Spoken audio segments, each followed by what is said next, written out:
Comment rejoindre le top 4% des meilleurs vendeurs?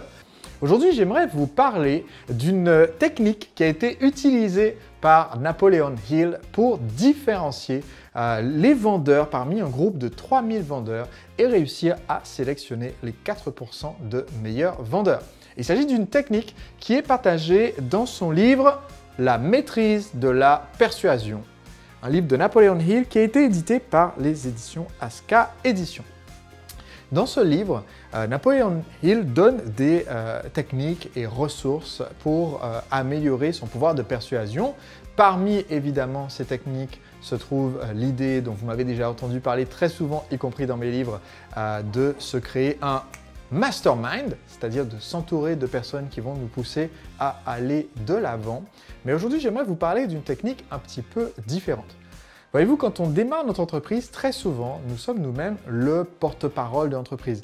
Nous sommes la personne qui doit faire connaître les produits, la personne dont l'enthousiasme doit décider les premiers clients, la personne dont la qualité de présentation et de communication va être déterminante pour que le banquier ait confiance, les investisseurs aient confiance, les premiers clients aient confiance, les premiers partenaires aient confiance. Et donc, en tant qu'entrepreneur, souvent on est le premier vendeur de cette entreprise avant de pouvoir recruter une équipe commerciale.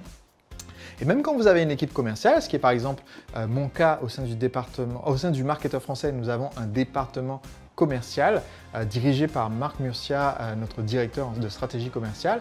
Et eh bien, même quand c'est le cas, votre présence en tant qu'entrepreneur reste une force importante de vente auprès de partenaires importants, auprès du public si vous êtes porte-parole, comme je suis le porte-parole de mon entreprise via mes vidéos. Et j'aimerais vous donner un conseil qui est en fait une clé pour pouvoir augmenter ce pouvoir de persuasion.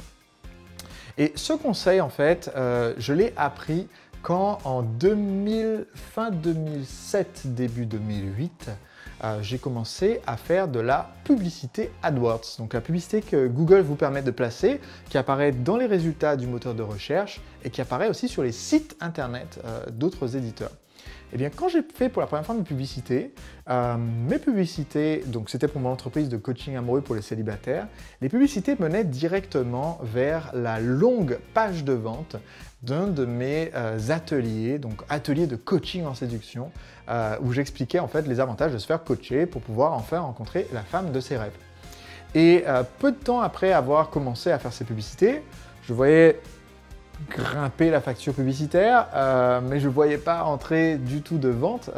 L'atelier étant vendu pour, je crois, 995 € à l'époque pour l'atelier d'un week-end, eh bien, je me suis dit, bon, je peux mettre jusqu'à 800-900 € de pub. Si ça m'amène une personne, bon, j'aurais été un petit peu rentable et ainsi de suite. Arrivé à 800-900 € de pub, toujours rien. Et en faisant une recherche sur mon nom, une recherche Google, je tombe sur un article écrit par un blogueur qui a vu ma pub s'afficher sur son blog, parce qu'il avait des pubs AdWords. Et dans cet article, ce que ce blogueur dit en l'essence, c'est qu'est-ce que c'est que cette connerie? Qu'est-ce que c'est que ces pubs bidons? Et en lisant l'article, j'ai compris qu'en fait, cette personne avait raison, j'explique. Pas parce que je vendais un service bidon, mais parce que les gens cliquent sur cette pub et arrivent directement sur mon offre commerciale sans comprendre ce que je fais, sans me connaître du tout, eh bien ça ne marchait pas.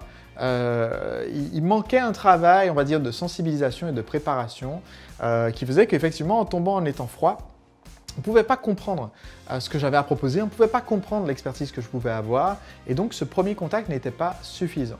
Et donc en fait, cet article de blog disant « mais qu'est-ce que c'est que ce truc débile ?» Eh bien cet article a peut-être été le plus important et le plus utile de ma carrière, même plus utile que les articles que j'ai eus à mon sujet dans les journaux, la pleine page dans Charlie Hebdo, élogieuse, dans Le Parisien, dans le 20 minutes, etc.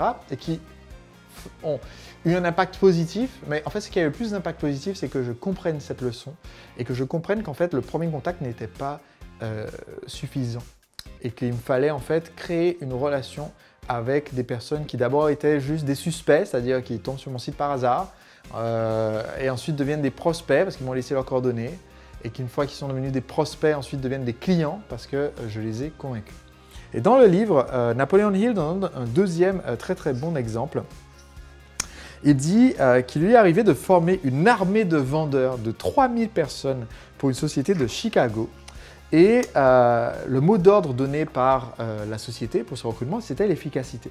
Donc, ils ont inauguré un système pour tester le pouvoir de ces vendeurs à aller plus loin que ce premier appel. Donc voici ce qu'ils ont fait.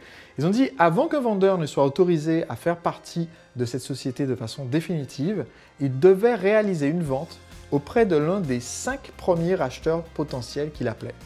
C'est-à-dire qu'on leur donnait un listing, ils avaient 5 personnes, et tant qu'ils n'avaient pas réalisé une vente sur ces 5-là, ils n'avaient pas le droit donc d'aller chercher des prospects en plus, hein. Vraiment les 5 de départ, eh bien, ils n'étaient pas embauchés. Et donc ce qu'il explique, c'est qu'à de nombreuses reprises, les vendeurs devaient appeler jusqu'à une dizaine de fois en fait, un prospect donné avant qu'une vente ne soit conclue. Il donne un exemple du fait qu'un de leurs vendeurs a dû discuter avec un prospect 18 fois avant de réaliser une vente.